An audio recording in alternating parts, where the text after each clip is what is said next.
ಭಾರತದ ಬೆನ್ನೆಲುಬು ಕೃಷಿ. ಆದರೆ ಕೃಷಿ ಆಧುನಿಕತೆಯತ್ತ ಬದಲಾದಾಗ ಮಾತ್ರ ರೈತರು ಅಭಿವೃದ್ಧಿಯತ್ತ ಸಾಗಬಹುದು. ಹಾಗಾಗಿ ಕೃಷಿಯಲ್ಲೂ ಕೂಡ ಇತ್ತೀಚೆಗೆ ಆಧುನಿಕತೆಯ ತಂತ್ರಜ್ಞಾನ ಆರಂಭವಾಗಿದೆ.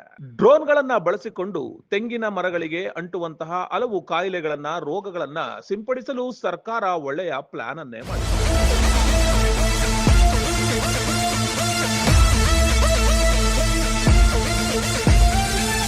ಹೌದು ವೀಕ್ಷಕರ, ರೈತರು ತಮ್ಮ ತೆಂಗಿನ ತೋಟಗಳಿಗೆ ಡ್ರೋನ್ ಮೂಲಕ ಬೇವಿನ ಎಣ್ಣೆಯನ್ನ ಸಿಂಪಡಿಸುವುದರಿಂದ ನುಸಿ ರೋಗ, ಗರಿ ತಿನ್ನುವ ಹುಳುಗಳ ಬಾಧೆಯನ್ನ ತಡೆಗಟ್ಟಬಹುದು ಎಂದು ಸಹಾಯಕ ತೋಟಗಾರಿಕಾ ಇಲಾಖಾ ಅಧಿಕಾರಿ ಜಗದೀಶ್ ಪಾಟೀಲ್ ತಿಳಿಸಿದ್ರು. ಗುಬ್ಬಿ ತಾಲೂಕಿನ ಸಿಎಸ್ಪುರ ಹೋಬಳಿಯ ಸಿ ಕೊಡಿಗೆಹಳ್ಳಿ ಕೃಷ್ಣಪ್ಪ ಅವರ ತೋಟದಲ್ಲಿ ತೆಂಗಿನ ತೋಟಕ್ಕೆ ಡ್ರೋನ್ ಮುಖಾಂತರ ಬೇವಿನ ಎಣ್ಣೆ ಸಿಂಪಡಿಸುವ ಪ್ರಾತ್ಯಕ್ಷಿಕೆ ಕಾರ್ಯಕ್ರಮದಲ್ಲಿ ಅವರು ಮಾತನಾಡಿದ್ರು. ಬೇಸಿಗೆ ಹತ್ತಿರ ಬರ್ತಾ ಇರೋದ್ರಿಂದ ತೆಂಗಿನ ತೋಟಗಳಲ್ಲಿ ಎಲೆ ತಿನ್ನುವ ಕಪ್ಪು ತಲೆಯ ಹುಳುಗಳ ಕಾಟ ಹೆಚ್ಚಾಗುತ್ತೆ. ಇದರಿಂದ ತೆಂಗಿನ ತೋಟಗಳಿಗೆ ಸಮಸ್ಯೆ ಹೆಚ್ಚಾಗುತ್ತೆ. ಬೇವಿನ ಎಣ್ಣೆಯನ್ನ ಸಿಂಪಡಿಸುವುದರಿಂದ ನುಸಿ ರೋಗ ಸೇರಿದಂತೆ ಎಲೆ ತಿನ್ನುವ ಹುಳುಗಳ ಕಾಟವನ್ನ ನಿಯಂತ್ರಣವನ್ನ ಮಾಡಬಹುದು. ಕೃಷ್ಣಪ್ಪನವರ ತೋಟದಲ್ಲಿ ಡ್ರೋನ್ ಮುಖಾಂತರ ಮೊಟ್ಟಮೊದಲ ಬಾರಿಗೆ ನಾವು ಬೇವಿನ ಎಣ್ಣೆಯನ್ನ ಸಿಂಪಡಣೆಯನ್ನ ಮಾಡ್ತಾ ಇದ್ದೇವೆ. 10,000 ppm ಬೇವಿನ ಎಣ್ಣೆಯನ್ನ ಸಿಂಪಡಿಸುತ್ತಿದ್ದು ಮುಂದಿನ ದಿನಗಳಲ್ಲಿ ಪ್ರತಿಯೊಬ್ಬ ರೈತರು ಇದರ ಸದುಪಯೋಗವನ್ನ ಪಡೆದುಕೊಳ್ಳಬಹುದು ಅಂತ ತಿಳಿಸಿದ್ರು.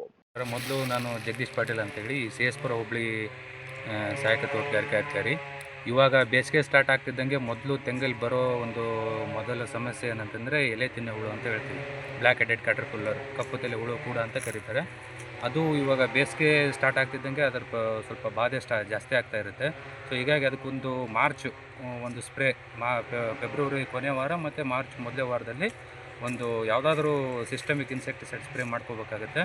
ಈಗ ನಮ್ಮ ಇಲಾಖೆ ವತಿಯಿಂದ ನಾವೇನು ಮಾಡಿದ್ದೀವಿ, 10,000 ppm ನೀಮ್ ಆಯಿಲ್ ಸ್ಪ್ರೇ ಮಾಡೋ ವ್ಯವಸ್ಥೆಯನ್ನು ಈ ಸಿ ಕೊಡಿಗೆಹಳ್ಳಿ ಗ್ರಾಮದಲ್ಲಿ ಇವತ್ತು ನಾವು ಡೆಮಾನ್ಸ್ಟ್ರೇಷನ್ ಆಗಿ ಇದನ್ನು ನೋಡ್ಕೊಂಡ್ಬಿಟ್ಟು ಬೇರೆ ರೈತರಿಗೂ ಒಂದು ಅರಿವು ಬರಲಿ ಮತ್ತು ಅದನ್ನು ಯಾವ ರೀತಿಯಾಗಿ ಹತೋಟಿ ಮಾಡ್ಬೋದು ಅನ್ನೋ ಒಂದು ಅವ್ರಿಗೆ ಅರಿವು ಮೂಡಿಸ್ಬೇಕು ಅಂತ ಹೇಳ್ಬಿಟ್ಟು ನಾವು ಇದನ್ನು ಡೆಮಾನ್ಸ್ಟ್ರೇಷನನ್ನು ಮಾಡ್ತಾಯಿದ್ದೀವಿ. ಈ ಸಿ ಕೊಡಿಗೆಹಳ್ಳಿ ಗ್ರಾಮದಲ್ಲಿ ಕೃಷ್ಣಪ್ಪ ಅನ್ನೋರ ತೋಟದಲ್ಲಿ ಒಂದು ಡ್ರೋನ್ ವ್ಯವಸ್ಥೆ ಮುಖಾಂತರ ಸ್ಪ್ರೇಯನ್ನು ಇಟ್ಕೊಂಡಿದ್ದೀವಿ. ಏನಂತಂದರೆ ಸಾಮಾನ್ಯವಾಗಿ ಅದನ್ನು ಸ್ವಲ್ಪ ಔಷಧಿಯಿಂದ ಹತೋಟಿ ಮಾಡೋದು ಕಷ್ಟ. ಯಾಕಂದರೆ ಸುಮಾರು 30-40 ಅಡಿ ಎತ್ತರ ತೆಂಗಿನ ಗಿಡಗಳಿರೋದ್ರಿಂದ ಮಾಮೂಲಿ ನಾವು ತರಕಾರಿ ಗಿಡಗಳಿಗೆ ಸ್ಪ್ರೇ ಮಾಡಿದ ಥರ ಮಾಡೋದು ಕಷ್ಟ. ಸೊ ಹೀಗಾಗಿ ಮೊನ್ನೆ ಇವರು ಇನ್ನೊಂದು ತೋಟದಲ್ಲಿ ನಾವು ಪವರ್ ಸ್ಪ್ರೇ ಮುಖಾಂತರ ಸ್ಪ್ರೇ ಮಾಡೋ ಪ್ರಯತ್ನ ಮಾಡಿದ್ದೀವಿ. ಬಟ್ ಅಲ್ಲಿ ಏನಾಗುತ್ತೆ ಅಂದರೆ ಪವರ್ ಸ್ಪ್ರೇಯಲ್ಲಿ ಕಷ್ಟ, ಅದು ಕೂಡ ಅಷ್ಟು ಫೋರ್ಸ್ಫುಲ್ಲಾಗಿ ಔಷಧಿ ಸಿಂಪಡಣೆ ಆಗಲ್ಲ. ಸೊ ಹೀಗಾಗಿ ನಾವೇನು ಮಾಡಿದ್ವಿ, ಇವತ್ತು ಡ್ರೋನ್ ಅವ್ರಿಗೆ ಕರೆಸ್ಬಿಟ್ಟು ಈ ಥರ ಒಂದು ಡೆಮಾನ್ಸ್ಟ್ರೇಷನ್ ಮಾಡೋಣ ನಿಮ್ಮ ತೋಟದಲ್ಲಿ, ಬೇರೆಯವ್ರಿಗೂ ಸ್ವಲ್ಪ ಅರಿವು ಬರಲಿ, ಬೇರೆಯವರು ಅದನ್ನು ಅಳವಡಿಸ್ಕೊಳ್ಬೋದು ಅಂತ ಹೇಳ್ಕೊಂಡ್ಬಿಟ್ಟು ಔಷಧಿ ವ್ಯವಸ್ಥೆ ನಾವು ಮಾಡಿದ್ವಿ. ಡ್ರೋನನ್ನು ಅವರು ಕರೆಸಿದ್ದಾರೆ.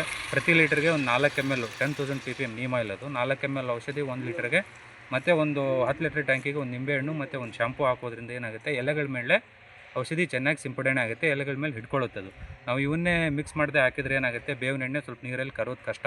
ಸೊ ಹೀಗಾಗಿ ಇವ್ನು 3 ಮಿಕ್ಸ್ ಮಾಡ್ಕೊಂಡ್ಬಿಟ್ಟು ಒಂದು ಡ್ರೋನು ಟ್ಯಾಂಕ್ ಬಂದು 10 ಲೀಟ್ರ್ ಕೆಪಾಸಿಟಿ. 10 ಲೀಟ್ರ್ ಕೆಪಾಸಿಟಿಯಲ್ಲಿ ಹೆಚ್ಚು ಕಡಿಮೆ ನಾವು 15-20 ಗಿಡಗಳಿಗೆ ಸ್ಪ್ರೇ ಮಾಡ್ಬೋದು. ಒಂದು ಗಿಡಕ್ಕೆ ನಮಗೆ 50 ರೂಪಾಯಿ ಹಂಗೆ ಕಾಸ್ಟ್ ಬರುತ್ತೆ.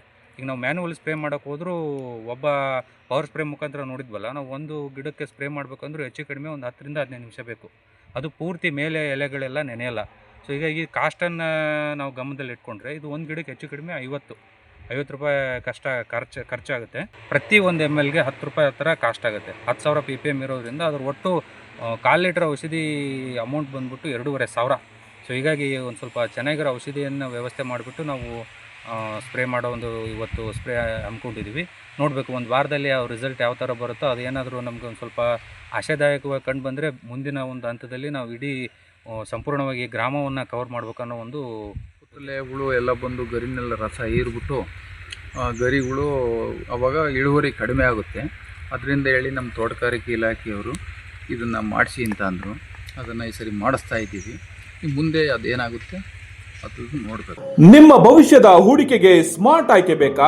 RERA registered, TUDA approved Bhairava green valley ಇದೀಗ ತುಮಕೂರಿನಲ್ಲಿ 40 ಎಕರೆಗಳ ಪ್ರೀಮಿಯಂ ಲೇಔಟ್, ಸಿಸಿ ರಸ್ತೆ, ಲೇಔಟ್ ಒಳಗೆ ವಿಶಾಲವಾದ 60 ಫೀಟ್ ವೈಡ್ ರೋಡ್ ವ್ಯವಸ್ಥೆ, underground drainage, 24 hours water facility ಮತ್ತು ಸಂಪೂರ್ಣ ವಿದ್ಯುತ್ ವ್ಯವಸ್ಥೆ. ಭೇಟಿ ನೀಡಿ Bhairava green valley, Bellavi road, Tumakuru.